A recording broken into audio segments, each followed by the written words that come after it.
walking through the fire, shadows on your name. Every scar you carry tells you not to be ashamed. The journey isn't easy, but your soul is worth the fight.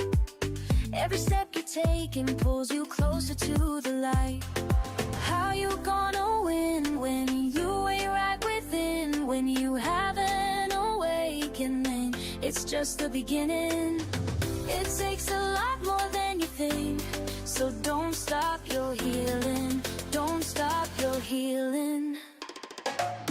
People may not see it, the battles that you face, but breaking down the old walls makes a stronger place. You don't have to hurry, healing has its pace. Even in the silence, love will find its space. How you gonna win when you ain't right within? When you have an awakening, it's just the beginning. It takes a lot more than you think, so don't stop your healing. Don't stop your healing. Keep going, keep growing, even when the pain is showing. Keep rising, keep fighting, your spirit's flame is never dying.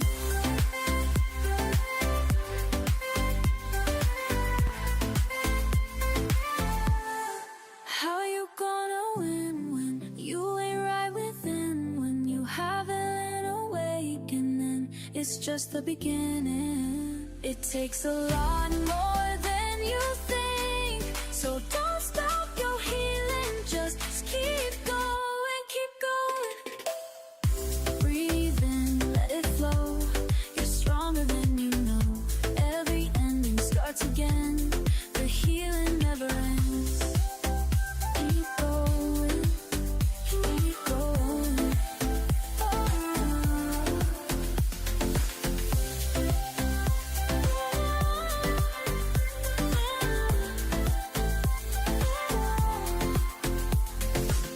Keep going, keep growing. This is the life you're owning.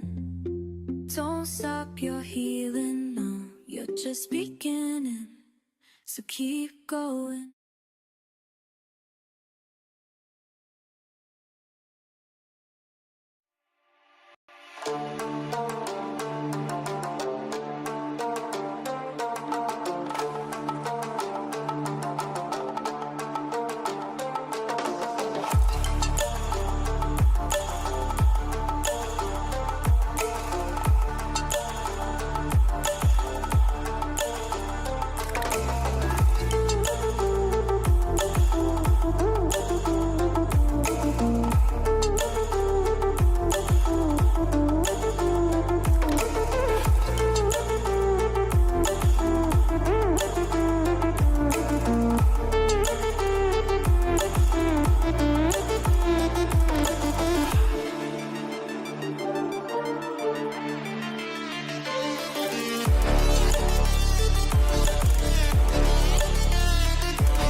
The engine is still What's for launch? GC? Go. Guidance? Go. Fido? Go. Prop? Go.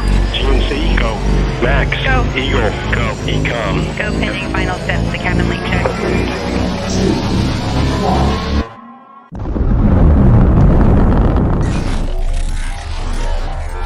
Is there anyone here that would like to communicate with us? Can you give us a sign?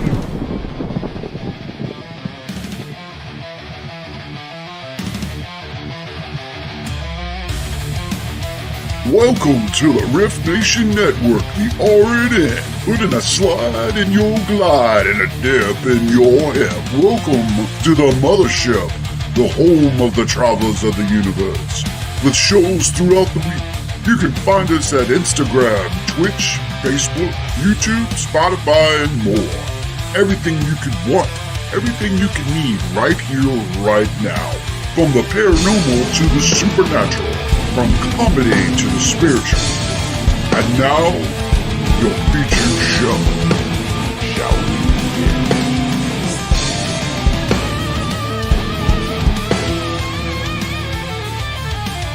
It's showtime, folks!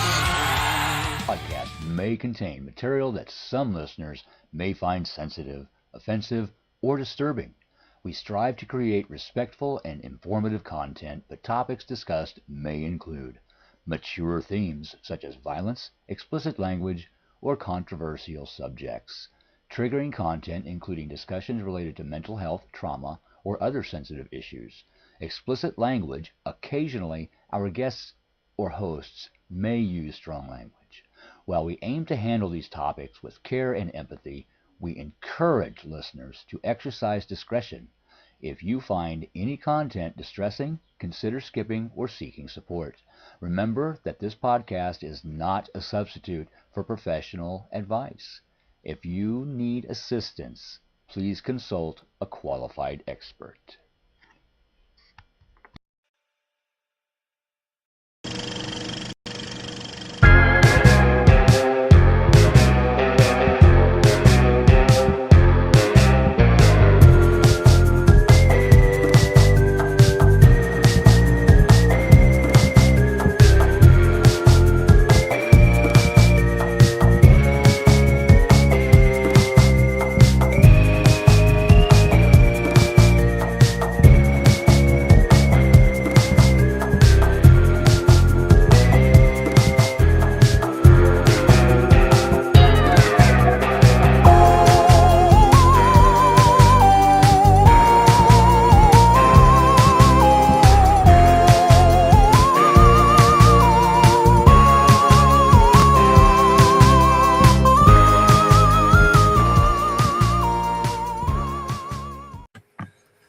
What's up, all you freaks out there? Hang on one second. There we go. Back that up a tad. Back that We up. are, a little too up close and personal with you guys there. So I apologize for scaring you like that. It actually scared myself. Oh my! Oh, there it is. Now the music, the music, I know, the I'm ghost actually music. scaring us out. So there we go. There's Potter Paranormal Project made it this time. Awesome. Awesome. So I was telling Rhonda on Facebook that I have got way too much energy right now. And I don't know what is why. the cause of said energy? I don't know. I mean, as probably 5 o'clock, I just started getting a lot just super excited. Wish that would happen to me at 5 o'clock. I mean, I'm just done. Yeah, what's up? What did you push? Hang on. What? Where did you put my breast tea? Your breast tea is in over there where it is. Thank you, Dad. Sorry. He was looking for his breast tea. So, There's nothing like some brisk tea. Nothing like some breast tea. He's very used to drinking this stuff now because in a couple of weeks, he is going back to school and he will not be drinking. That? A lot of people have already gone back. Yeah, he goes back on the 24th.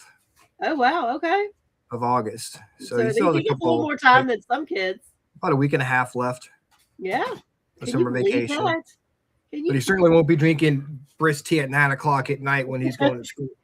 I mean, Live you it should up be in while bed you by now. can, RJ. Live it up while you can. Exactly. Enjoy your time while you can because it's coming to See, an but end. that's what summer's all about, drinking brisk tea at 9 o'clock because you can.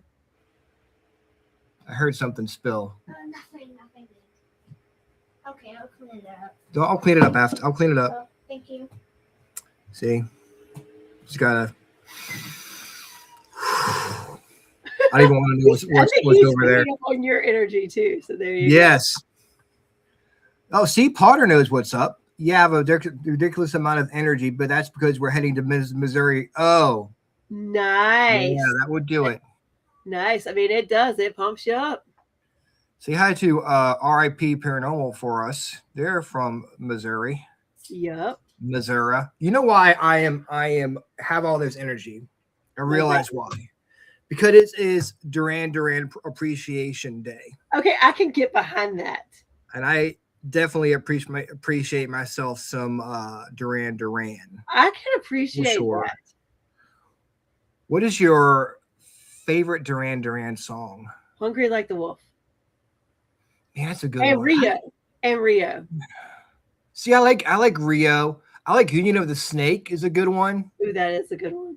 That is a good one. And the other ones, Come Undone is a good one. Yeah. And what's the one? Ordinary World is another good Duran song. People in chat, let us know what your favorite Duran song is. Inquiring minds want to know. This is our group discussion here. Favorite Duran song. Hungry Like the Wolf. There we go, Kevin. Yep. So while y'all are figuring out your favorite Duran song, I'm going to go say hello to everyone. Hello, Brandon Cooper. Thank you for joining us. Yeah, Brandon's and in the Anna house. Lasala. I think I got that right. Sharon Metter, Potter Paranormal Project. That is a tongue twister. Z-Sun Dragon. Hello. That girl, welcome in. And Ed Odell himself. The man, the myth, the legend. Congratulations, guys, for the 9th anniversary of the Orion Effect on Sunday night. Alicia Getz. Hello. Roger Works. Hi, V. What is up, Vet Girl, Kevin, Alicia, everybody? Thank Welcome. you for taking your time to join us. We really appreciate you guys very much. It is also National Lazy Day. So I can get behind that. yes, it's one of those holidays I wish I knew before the show. Yeah, I can get behind that. I could have really celebrated that day. But we are a podcast or a show that we like to educate people. We like to drop some knowledge on our freaks. So I was thinking, and that could be dangerous, but I was thinking, what is the origin of the word ghost? Because I don't know it. Oh. I don't know it. I don't know if you guys know it either. So I went over to my friend, Mr. Chat GPT. Okay. And asked him or her, because my Chat GPT has an English accent and is a female. So I asked her, what is the origins of the word ghost? Okay. This is a little bit of a dissertation here, so just bear with me. All right. It comes from the Old English word geist, which means it's G-A-S-T, which means spirit, soul, or breath. The Old English geist comes from an even older Proto-Germanic word reconstructed as geistos, meaning spirit or supernatural being. The ancient ghost was not originally there. During the development of printing in England, printers influenced by spellings used in continental Europe helped introduce the GH spelling, giving us ghost. Okay. So there we have it. Gas and ghost. History. So hey, Michelle Wolfong. And let's see, we got some other favorite Duran songs. The Reflex, Girls on Film. Chauffeur, and oh yeah, we've got the Reflex and Girls on. I forgot about Girls on Film. Girls on Film. 2 minutes later. Pretty Calling awesome. Planet Earth is a good one. Yeah. See, realize this. We like to educate our. We like to talk paranormal, spiritual, books, all the things, but education is key. We are a giving show. We hand out knowledge like it's candy, guys. Free candy at Halloween. You're welcome. We just don't even have to say trick or treat to us. We just give it to you. Throw it at you. Yep. And I'm going to tell you guys this now because anybody leaves like during the show, which I don't know why you would, but just in case you do, next week we're handing out more stuff. We have Susan Nadeau joining us. Yay, numerology. To give out free numerology readings for you guys. So I love that. In your calendar, it's going to be freaking awesome. And then of course the Sunday before, we have a music show. Yep. And all right, I'm calling it now because Howie's in the chat because I don't want to pick something. I just don't want to pick something. I just want to be easy this time. Yeah, I like that. So we're going to go with favorite 80s song, but you got to do multiple genres. So you can't do all like hair bands. You can't do all hip hop. You can't do all whatever, So 5 songs, each of us, the 80s, but they have to be each different genres.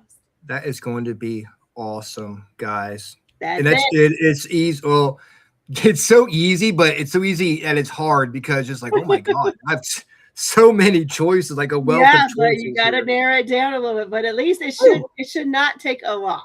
No, it shouldn't take too much brain power. They're not making you like it's only like country, 80s country, or like pick your top. Just make sure they are all like Hair Nation kind of things. Make sure it's all not hip hop. Make sure it's all not pop.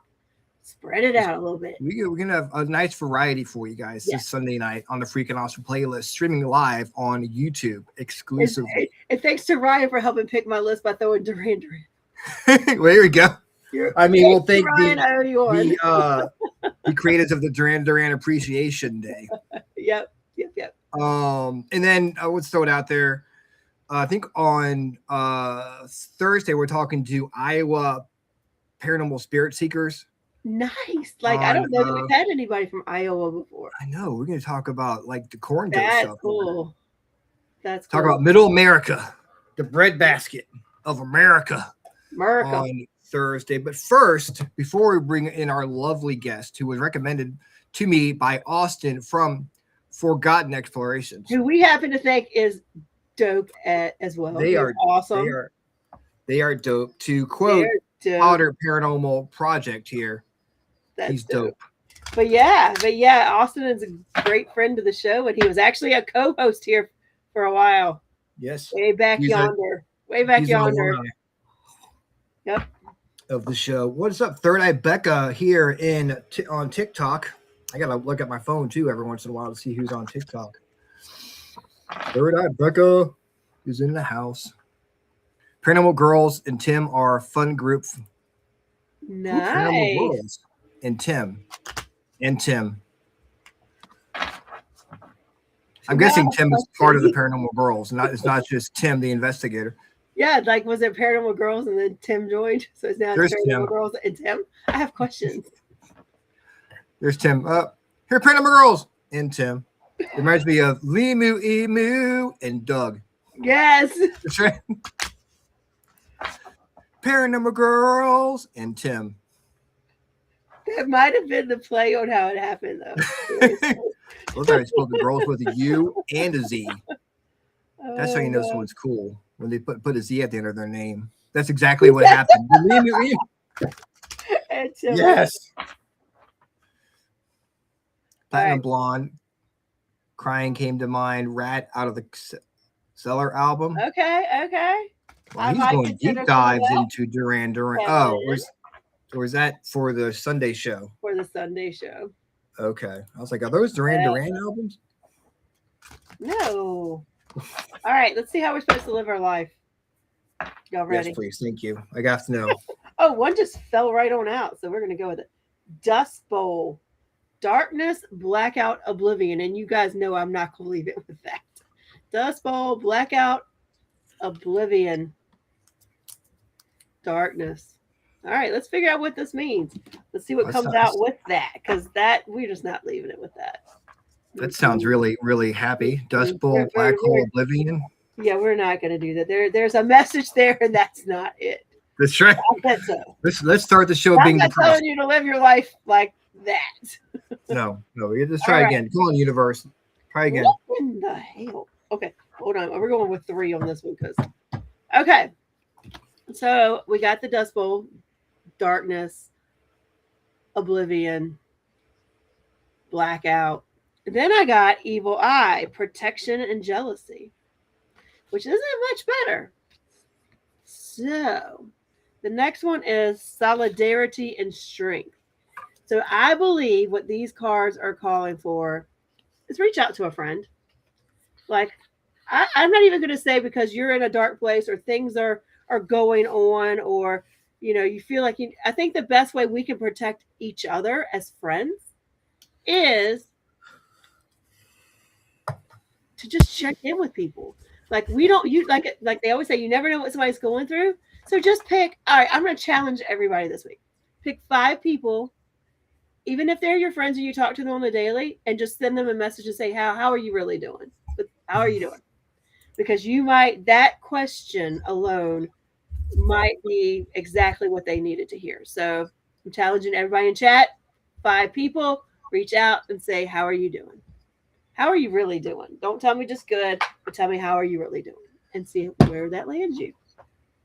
I think that is great advice, especially this time of year, because when you get to August, I think things start to slow down because everyone's excited about summer in June and July, but when you get to like August time, things are kind of like going somewhat back to normal, and maybe people who were distracted by things during the early part of the summer may not have that distractions, and Yeah. So just reach out. And hello, FPRI in the house, my home team, and Kyle Corcoran. Thank you for welcome in. Of course, we have our bestie Rosetta in the house. Good to see you. Gotta thank her for joining us on Thursday last week. We had a fun conversation with Jeannie Payette about what happens after we pass away, and it was a good tribute to our friend Jerry Reyes last week. So go back and check that out on TikTok. But now we are about to our real guest for today. Yes, the woman, the myth, the legend. Yes, we have got Tabbie from Til Freakin Death Investigations. Here we go. Welcome. Hello. How are you? I'm wonderful. Same level of energy as you guys. Just perked Okay, up good. at like 7. Yeah, man, I was ready to go. Like, I'm like, okay, I gotta wait. I think, and then you start thinking about it. I'm like, oh my god, I wait till 9 o'clock to do this thing. So I was like, oh my god, I'm ready to freaking go now. Woo! Yep. And I have a theory on the reading. Okay. By the way, Kyle in the chat is one of my teammates. Hi, Kyle. So theory, the darkness, the protection, the reaching out to friends. I'm very big on networking in the paranormal community. Absolutely. Reaching out to friends. So reaching out to other teams just to say hi, just to ask their theories, just to ask their crazy stories, because that's like the best part of having paranormal friends is like, so what's your craziest story? But yeah, so the darkness, I talk so much in all of my Ghost Hunting 101 everything about not all spirit and ghost encounters are dark. And when you do think you encounter darkness, Austin, hi. When you do encounter something dark, or you think you might, protection. I preach a lot of protection. I preach a lot of, I do the white bubble of protection, the envisioning, the visualization, the manifestation of being safe. I am divinely protected. My spirit is safe. My spirit is warm. Things like that, because words are powerful. Absolutely. Alicia, hi. John, hi. I think since a lot of teams or a lot of people, sometimes they forget to reach out to other teams. They think it's just like an individual thing, like we're separated. So, you know, they don't think about maybe reaching out to and just say, hey, how you doing? You know, I'm so and so. And it becomes so rigid. It does. That we kind of separate ourselves when, you know, we could be making really good friends with you know, people from around the country. That's another great thing about this show is the fact that we can reach out to you know, you and make friends with the people in the chat. And it's really good to start, you know, a conversation because I think there are teams and people who forget about that and they look at it as a competition when it's really not. You know, we're all in this together, to quote the great High School Musical. All in this together. But yeah, I mean, I think that's a great advice to, again, just even if you like Ron said, reach out to your friends or, you know, reach out to it, like you said, reach out to a team, say, hey, how you doing? Check out this piece of evidence and, you know, see where it goes. So you never know who's gonna know who, you know, who's gonna have an opportunity for you, who's gonna want to collab with you. Like prime example of networking gone right in the paranormal community. I would not have met you guys and had this opportunity if it was not for Austin from Forgotten Explorations, who Kyle and I met on accident because we wanted to tour the cabin on 360 because we were in the area. And he was like, yeah, sure, come on out. Just by the way, there's a team called Forgotten Explorations here, but who knows, they might want to collab with you. And yeah, we came out and toured and, you know, instant best friends, all of us, and then just stayed there till 3 or 4 a.m. Right, you know, right. To make it an even smaller world, my family owns the property. Really? The cabin on Greece. Well, yeah, my family owns the property. Dennis is renting it from my family, from my dad, actually. I love that. I love Dennis to pieces. Oh my gosh. Yeah, he is so cool. Yeah, and what he's doing out there is amazing. Absolutely amazing. We're so lucky that he is, you know, wanting to save the location. Because I'd love this. I'd love to do it, but I don't have the money to try and save it. And, you know, it's just, I'm so happy that he is making the effort to try and save the location because it's such a active location. Did you have any activity? How was your night when you went out there? How was your night out there? Yeah, you know, it was interesting for sure, especially being sensitive, I call it, being very energy sensitive.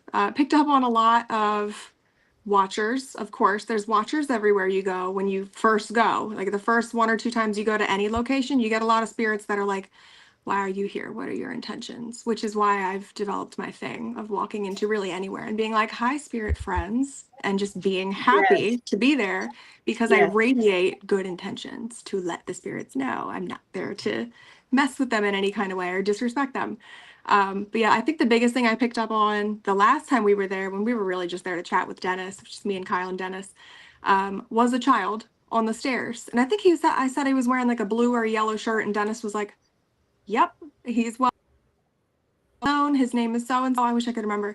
But yeah, he was like, yep, he wears blue and yellow shirts. He hangs out on the stairs because the stairs was behind us. And I kept, you know, we were just chatting. And I was like every other minute. And he was like, what do you see? And I was like, well, this kid. But I think the coolest part was when we were downstairs in that second house. Actually upstairs too. Oh my gosh. I definitely picked up on, I got some nausea in the closet of the room of the little girl. She's got an interesting story. Everybody in the chat, go to the website to read a bit about the history of the place and book it. Do it.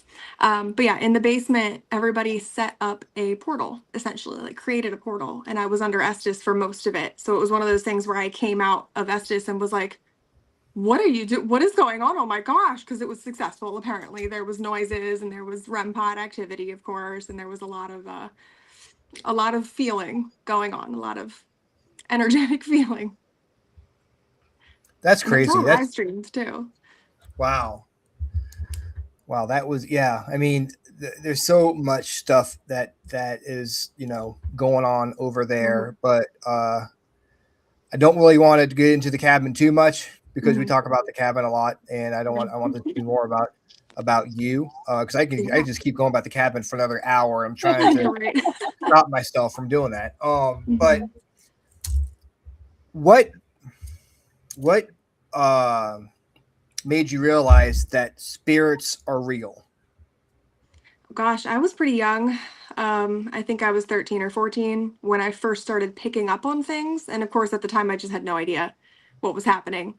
I had a thought, of like, like I was in and out of church my whole upbringing.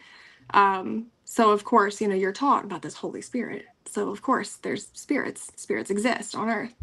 But it started, the very first thing I started to experience was driving past cemeteries. I would get a headache. And it was very specific. I call them marble-sized headaches across my forehead. It's always one or two in just really, really random areas. And now I know very well it's one of my physical paranormal tells of a spirit being nearby. But I don't think it happened again, any kind of experience, until I was around 17.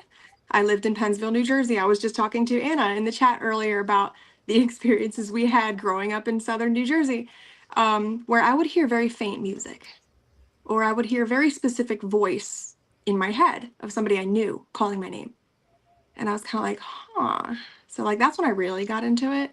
And I mean, I've always been spiritual too. I picked up my first crystal when I was like 6, and knew in that moment, like I was very connected to the earth, very connected to stones and rocks in particular. And, read all about the vibrations that they give off and everything, and started to get into crystals more. But yeah, I was around 17 when I started experiencing more. And then also when I was 17, saw my first apparition. And it was in that moment that I was like, yep, I just saw somebody. I just saw spirit. And I didn't get to experience too much after that because I kind of was freaked out by it. First apparition, of course, just standing there and you literally blink and it's gone. So it was very stereotypical in that sense. But it wasn't until a few years ago that I was invited to go to Gettysburg. And I was like, cool, yeah, I've never gone there before. And I mean, like we were driving, I was looking down, I was on my phone, and I just looked up all of a sudden and was like, where are we? Because I felt like a wall just of energy, just all of a sudden thick. And he was like, oh yeah, we just entered the battlefield. And I was like, no way. And just like excited after that, because I just immediately felt it, the heaviness of the land. And we went to the orphanage, the National Homestead Orphanage, which was built in 1866 because of the sheer amount of orphans the battle left the city, which has a crazy history of its own, the orphanage, oh my gosh. But it was that night that I not only caught my first apparition on camera, which is to date my biggest post on TikTok. It's pinned, very clearly a soldier. It was gray. You could see the outline of the person in the hat. But I don't know, 20 minutes after that, we entered the orphanage, went downstairs in the basement, and I vividly felt the very stereotypical, the little teeny hair tugs, the t-shirt tugs. And then I tried to like walk forward to the side or something for a second, and my leg felt heavy. And I, in that moment, was like, there's a child sitting on my foot hugging my leg because they know I'm a mom. And I was like, oh my gosh, no way. And I think it was the next night we went to the Farnsworth, and same thing. So the pink was blonde at the time. And I remember telling the guide, I felt like my bangs were being pet. And she just lit up and was like, there's a very well-known little boy spirit here named Jeremy, and his mother was blonde. Aww. And I was like, no way. Oh my gosh. So like my first few real experiences were children spirits. And I was like, makes just sense as a blown mom. away. Yeah, blown away. So when you said you had this feeling when you got to Gettysburg, had you had that feeling before but didn't know what it was? Yep, plenty of times. There were a lot of friends' houses I would walk into and kind of feel, everybody and their mom says it, but not alone, like it would be me and one or two other friends, but I would be like, I call them pings anymore. I get ping in the kitchen, Right. ping in this hallway where there's other people. You just can't see them. And yeah, I just had no idea at the time. I was just kind of like, huh, cool, and just shook it off because I didn't know what it was and wasn't really How in would touch you- with that side of me. How would you describe that feeling? It's hard to explain. It's almost a little bit like a head rush I get sometimes, where I just all of a sudden know that, again, just being not alone, really. There's a head rush, there's the little marble sized headaches. I would get these reoccurring feelings, of the same exact kind of feeling I would get whenever I experience something like that. So for me, it was personal, but I've since talked to numerous people that have their own physical tells too, and that really helped shape my understanding too. Which again is why you network. You'd be surprised what you can learn by Yes. talking to other teams and other investigators, other sensitives. Yes. The reason I asked is because I'm sure a lot of people, they go through the same thing that you did, where they have the same feeling, but they don't know what it is, or they don't recognize what it is. So I was thinking, well, maybe if you describe what it is, because I get the same feeling when I go to like an old house or something, or even an antique store or a thrift store with all this energy that is connected to the items that are there. 100%. I tell people too that when you, sorry, I didn't mean to cut you off. I tell people too that when you experience something like that, where you have a specific kind of feeling, where you think like, oh, there's that specific feeling. I tell people, if you feel a specific emotion or think of a certain person or face or place or happening, focus on it, because it's probably linked to what you're feeling, or it's linked to something that one of these spirits is trying to tell you. I get a lot of that with my guests at the house I run ghost hunts at. A lot of people are like, hey, I'm here because I've experienced things my whole life, but never gone ghost hunting before, never really tuned into it. So I get a lot of that.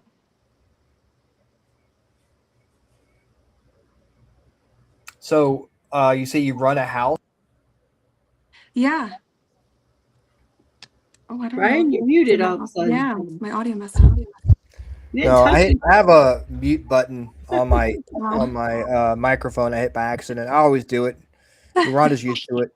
Yeah, but I wasn't sure. I didn't see your hand hit anything. So yeah. How did My he hit it? microphone's down here. Okay. But yeah, so what is the you say you rented, you actually do investigations at a particular location? What is it? I do. So I work for Ghost City Tours in Gettysburg. So when I say I run it, I'm one of the guides there. Cool. So I am a ghost hunt guide officially through Ghost City Tours. People can rent, book tickets through Ghost City Tours, and of course just ask me if I'm working that night or not, if they want me specifically. But we have other guides. Alicia, who was in the chat earlier, is one of them. But yeah, it's a 3-hour thing where you come, I teach you about the history of the house, the relevance to the battle, the stories of the resident spirits there, my experiences with them, because I have one that I call my spirit bestie. And then I just go over all of the equipment and just guide them. And I'm telling you, like 95% of my guests never gone ghost hunting before. Especially if I get a whole group that says they've never gone ghost hunting before, I'm like, yes, I can teach them everything. Yes. Everything they need to know. It's so fun when you get the newbies. But what's hard too is, like, I will say, we've had groups like of newbies, and they're just, and you try to raise their vibration up, but they're so stoic.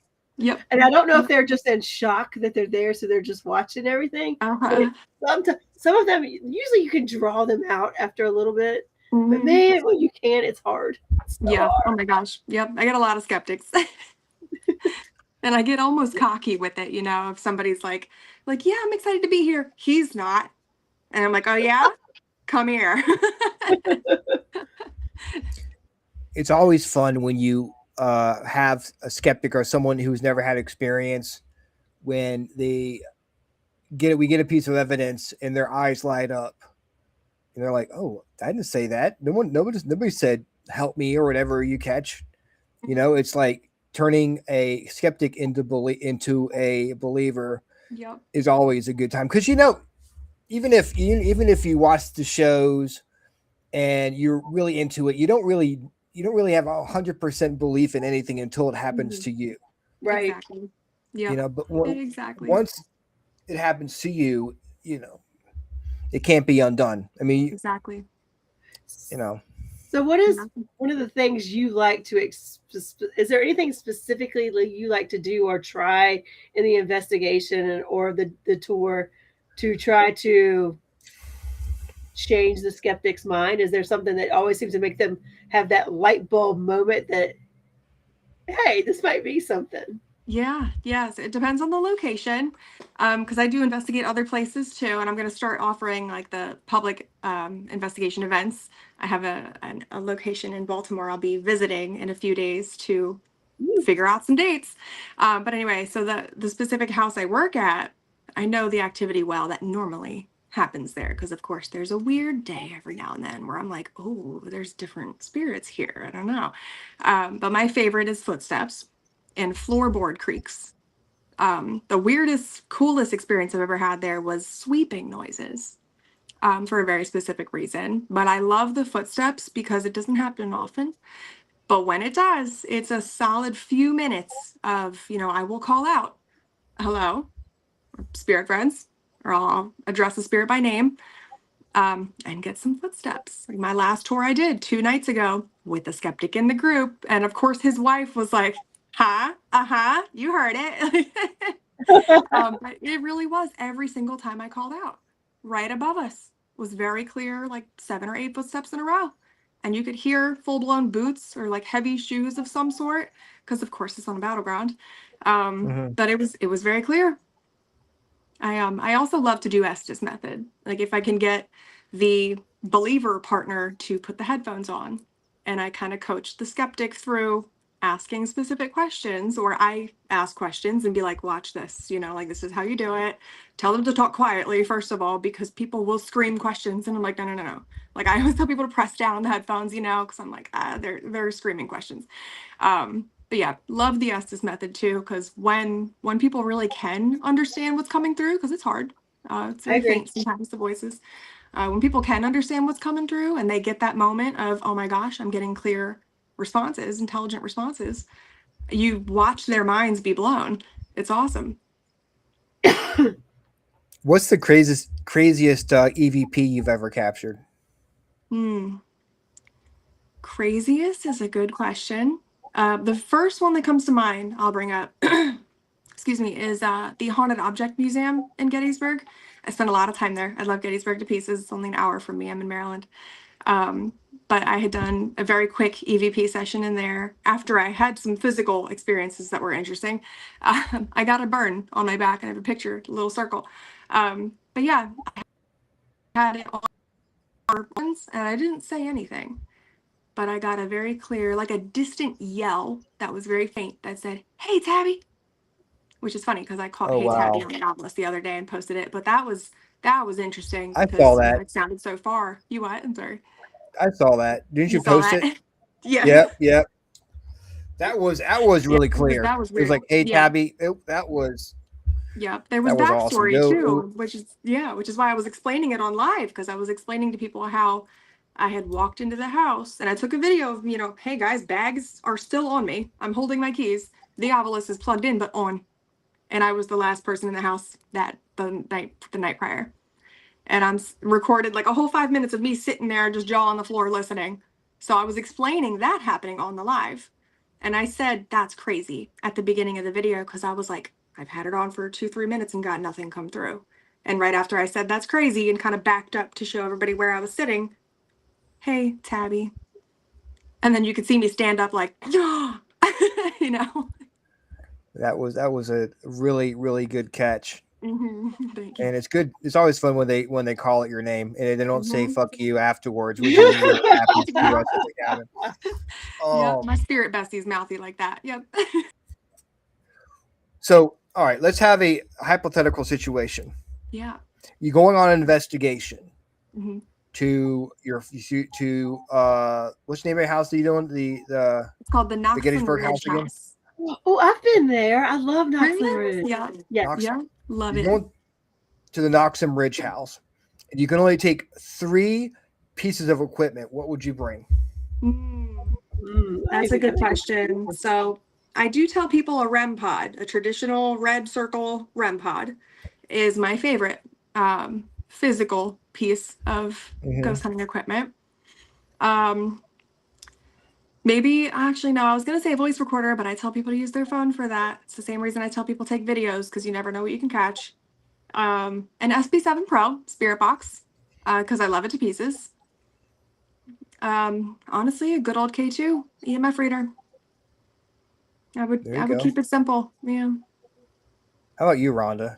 I definitely would make sure you have the equipment to do the SD session there, because I had an amazing SD section there. I would also say for sure, I'm very much in agreement about the K2s. I'm trying to think of what else we had that was kind of, I mean, I'm trying to think. You know what? I would actually say there. And I'm not even a big fan of these, but I would say dowsing rods, because we had some good dowsing rod sessions that went along with our SD session. So both. Really? Yeah. Yeah. Yep. If you passed away and you could choose where you wanted to haunt, not a particular place, but any type of like cemetery, asylum, battlefield, whatever, what location would you choose to haunt? Like type of location? So I have a place in mind. I joke with a lot of my my people about this, because we all say we would want to haunt there. Is the haunted attraction I work at, that I also post a lot about because of how insanely weirdly active it is. It's Laurel's House of Horror in Laurel, Maryland. Okay. Nice. There's crazy activity there. It's an abandoned movie theater from the 60s. And before that, it was built over top of a moved cemetery, and has a lot of activity from spirits, people that died from the Laurel Sanitarium that used to be down the block from it. And that place has non-human, see, Kyle in the chat. It has a non-human entity, which is why I investigated there in the first place the first time, because I was called out to, hey, we get investigators come out a lot. You should check out the place. And I remember laughing too, because I was like, it's just a haunted attraction. And she was like, nah, no, it's haunted. And yeah, I asked her that very first investigation, which I do on house call investigations, like, is there anything specific you're trying to get me to figure out here? And she was like, honestly, why? It's so active. And mentioned the potential non-human entity, and was like, is it more than one? Is there one that just shapeshifts almost and takes different forms? Or, where it came from, why it's here, things like that. And that first night, didn't necessarily figure out why, but every single entity there showed itself to me. And I did not believe in mimics until that first investigation. I walked out of that investigation full blown, like, yep, they exist. But what did you hear? Did you hear yourself, or like a teammate, or what did you hear? Heard voices of people that work there, primarily the essentially the manager, like assistant manager of the place, Mandy. And we heard numerous just voices in general. And there was a specific voice that I now know as the mimic's true voice. That's funny.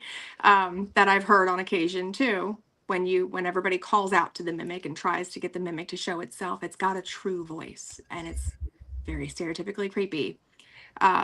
But yeah, I mean, that first investigation, there was talking, singing, whistling, humming, yelling, howling.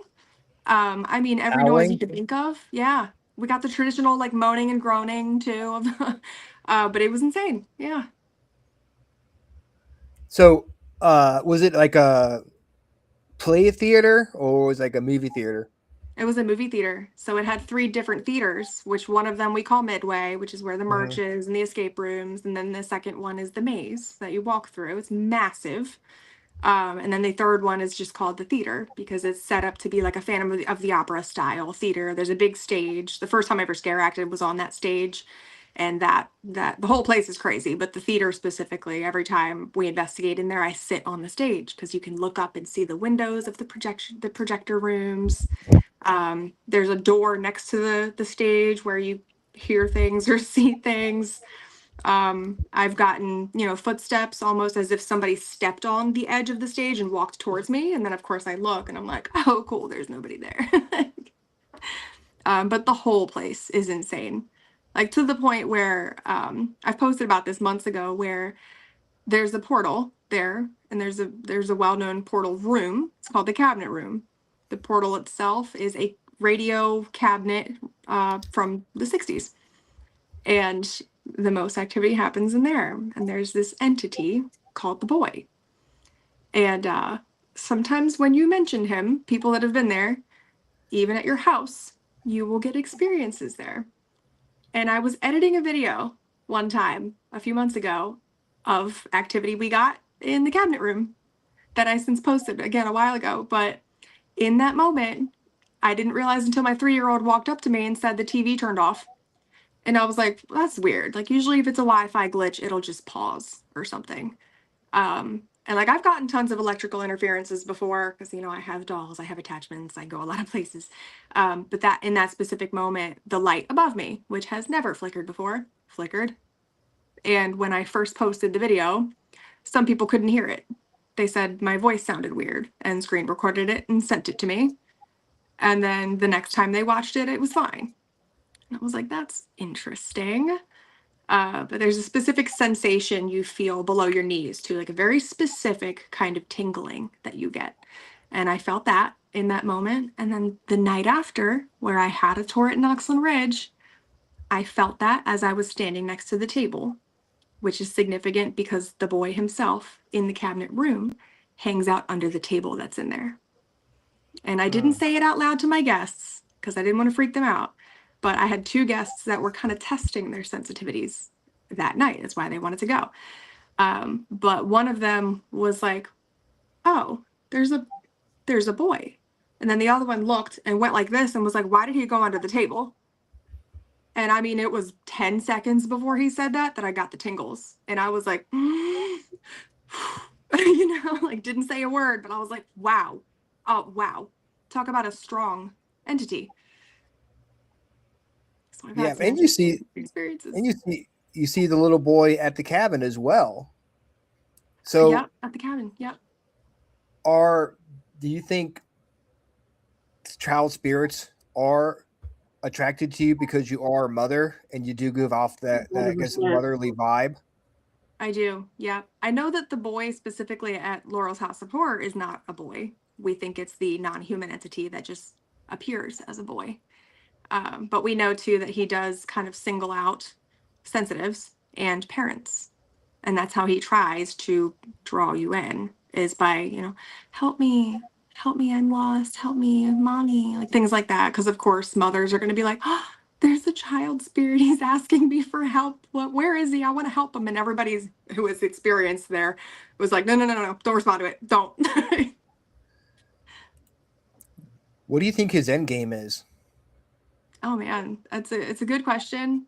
I've seen a lot of people, including myself, that get taken over, influenced. I like to say, I don't believe in the word possession. There are a lot of strong words, I call them, in the paranormal world.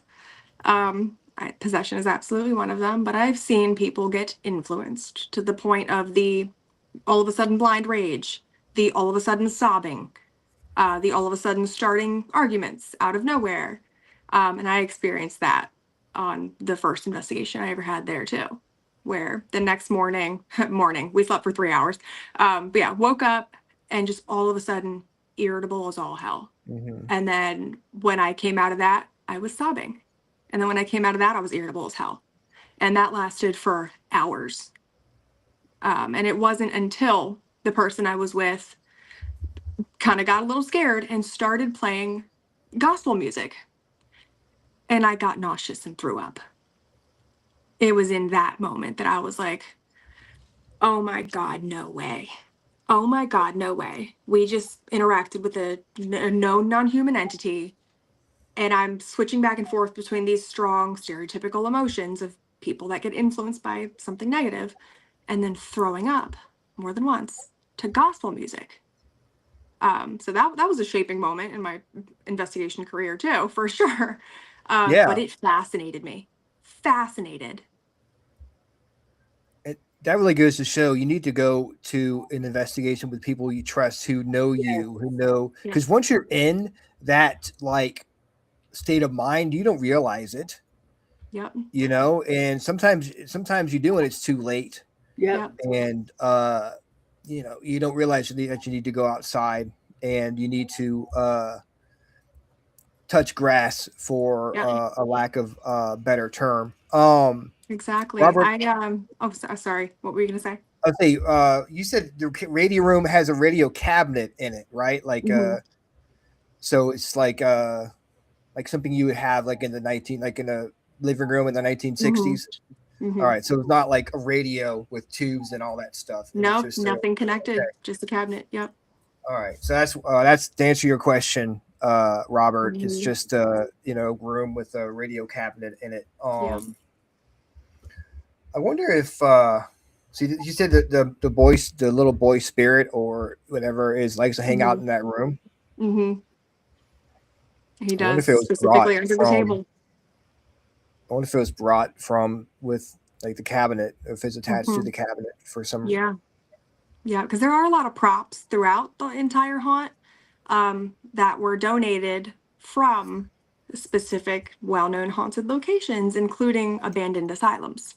And people that were like, hey, this is from my home that I know is haunted. Do you want it? And they'd be like, yeah. Which I've seen is common in a lot of like haunted properties too, where people own. Yeah. Dolls, anything that people want to bring to the cabin, they want to get rid of, here, bring it here, because it brings more people for us. You know? Yeah, like here's an extra spirit or two. Enjoy. Yes. An extra, a free spirit from an asylum are always fun to to have around. You know, I can see. I was going to ask why you think the property is so active, but shoot, I mean, it sounds like you've got like there's a lot of reasons. A halfway house for ghosts. Yeah, it really is. I know tons. I know tons about the history of the place too, obviously. But I mean, there was so much random stuff that happened there, including, oh my gosh, I think the craziest thing about the place is that during 9/11, apparently the metro in Laurel, which is pretty close by, is like a local hotspot metro. Like a lot of random routes stop there.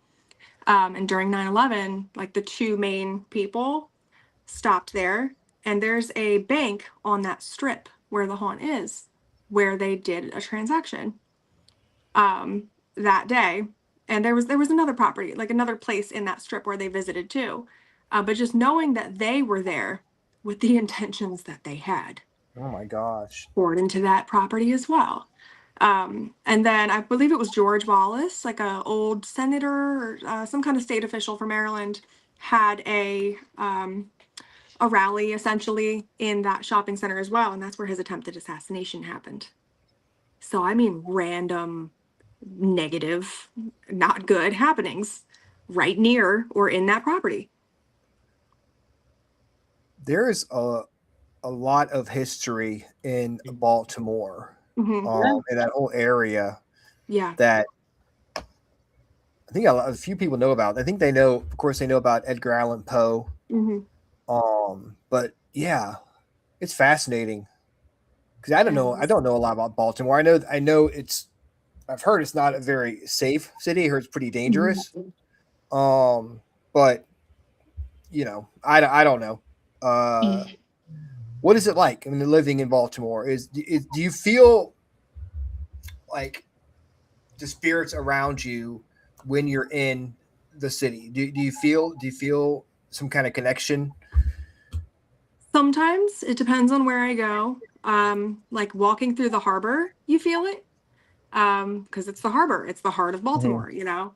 But for the most part, I'm very stereotypically empath in the sense that the harbor is always packed with people and I just feel the people, you know. Unless I get a specific spirit that is very obviously trying to like, hey, I can feel that you understand me, poke, pay attention, which doesn't happen often. But more than anything, I mean, wherever I've lived, I would feel it in my apartment.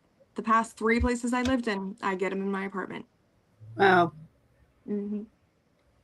Yeah, but yeah, no, I like living in Baltimore. I tell people all the time, it's mindset more than anything. It's definitely mindset more than anything. It's a friend of mine that frequents Baltimore, doesn't live here, but frequents. Mindset over everything. Having a plan, in case anything does happen. Yeah. But on that note too, I always tell people that could happen really anywhere you live. Like, of course, if Yeah. you live in the middle of nowhere, you're likely not going to get broken Yeah. into or something. But just knowing, like, I'll be fine. I'll be fine. For the most part, you stick to yourself. But even then, years ago, I drove Uber and Lyft overnight in primarily the city and then Baltimore County. Nothing ever happened to me, except for the stereotypical somebody almost puking in my car and then forgetting his keys, and I had to stop driving for the night, file a claim. Right. But that was the worst thing that ever happened, Pain in the butt type of stuff. Yep. Yep. So you said that like protection and stuff like that, spiritual protection. What when you go on an investigation, what would you recommend to someone who's going on an investigation for the first time? Like, what kind of protection would you recommend for them? Yeah. If we're talking physical protection, I tell them to go home and buy some frankincense incense. There's tons of different kinds out there, and I think it does depend on the person too. But I always tell them, for me specifically, frankincense has been the best. Everybody and their mom thinks it's sage. I agree. White sage and Palo Santo, I have a mix of that too. That's also worked pretty well. But more than anything, the mindset. But crystals as well. I used to have an Etsy store. I shut it down solely because I just started a fourth wall shop and I want to start uploading things there. But I used to make little baggies I call them spiritual protection sets, where it was primarily a little ball of selenite, black obsidian, amethyst, sodalite. There was a few more in there, but I would always put little chips of Palo Santo and white sage leaves in there as well. And I used to carry, I would get one of those little baggies and then split them up into little teeny mini jars. I have 200 of them, literally, because for this reason. I would split them up into little jars and then keep 10 in my investigation bag. And if I had some guests that were rather freaked out, I'd be like, okay, listen, I have a gift for you. Because I've noticed, because I've noticed too that more than anything, when you put anything in somebody's hand, they take that alone as you're gifting me your safe protective energy in the form of whatever gift, in that sense, a little teeny jar of crystals and herbs as protection. And then mindset, they're like, oh, okay, yep, I have XYZ, therefore I'm protected now. Yep. So by giving them a gift, I give them that mindset of I am protected, I'm all good. Help set their mind at ease type thing. Exactly. Like you said, you have something tangible in your hand and you're kind of like, oh, well, I have some of this to hold on to. Yeah, exactly. That's awesome. Yeah, I'm very big on the mindset, very big on the positivity too, which is why I do the high spirit friends, or, throughout the night, if I'm addressing spirits, I say spirit friends. And I tell them exactly why too. Like at the beginning of my spiels, I always say it radiates positive energy. It kind of helps ensure that your experience, for the most part, may very well be positive. Even if you go somewhere like Laurel's House of Horror, if you go somewhere with a known negative entity, sometimes it helps. Sometimes it helps.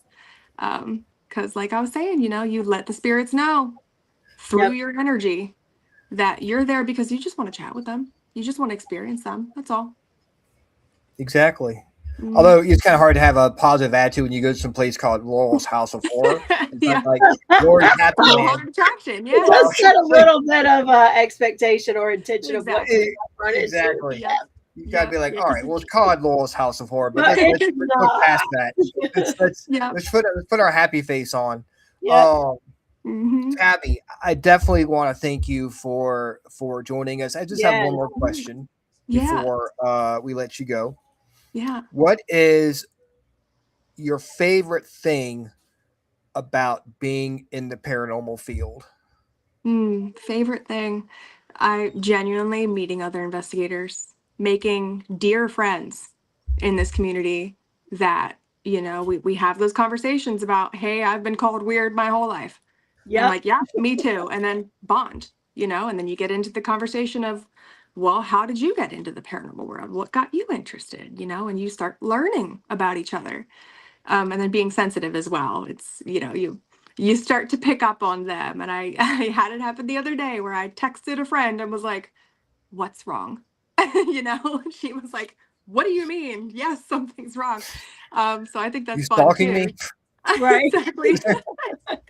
Yeah. But honestly, the networking in the community, knowing that you are going to bond with each other because you share this massive frowned upon belief of, I love spirit interaction, and so do you. Let's chat. Right. Yeah. We are one big family, and families fight. Yep. Exactly. We have our differences, but if we all work together, I think we can make this whole paranormal world a better place. Yeah, absolutely. I'd love to have you back on. Definitely. And we'd love to have you back on and maybe do an evidence show with us. Yes. That would be fun. I love that. That would be fun. We will definitely have you back on to do an evidence show. Tabbie, thank you so much. Guys, everyone in the chat, thank you so much for joining us. All of Tabbie's fans, thank you so much for hanging out with us tonight. Hope you come back and join us for see some of our other shows. I so will. Yes, don't be shy. And of course, don't worry. Don't forget about Sunday night. We're talking 80s music. Join the conversation. We're putting together the Freakin Awesome playlist of our favorite 80s songs from every genre we can think of. Yep. Love it. And of course, next Tuesday, we are giving out free numerology readings for you guys. Yep. So What's in the numbers? To be fun. First come, first serve. Yeah. For the real quick numerology. too. Am I allowed to share if I am speaking at an event soon? Yes. Advertise. Yes. So I'm working on a video to advertise it. It's out in the open. It's shared on Facebook by the event page. But the Gettysburg Parajam, second ever annual event, is happening August 29th. And I will be having my first speaking event ever there to touch on the community and bringing people together and the education aspect of ghost hunting and everything. And I'm so excited. We will share it out. Thank you. Gettysburg Parajam. Yep. That is awesome. So, guys, check it out. Gettysburg Parajam, August 29th, you said? Yep. Go see Tabbie. Yes. Go see Tabbie and go see all the spirits in Gettysburg, guys. Yeah. It's going to be awesome. Yes. We will see you Thursday night with Iowa Spirit Seekers, some team from Iowa. We'll figure it out when we get there on Thursday. Yep. I can't even talk. I'm so pumped up, guys. We'll see you Thursday. Same freaking awesome time. Same freaking awesome show. Same freaking awesome show. I love it. Bye.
Bye.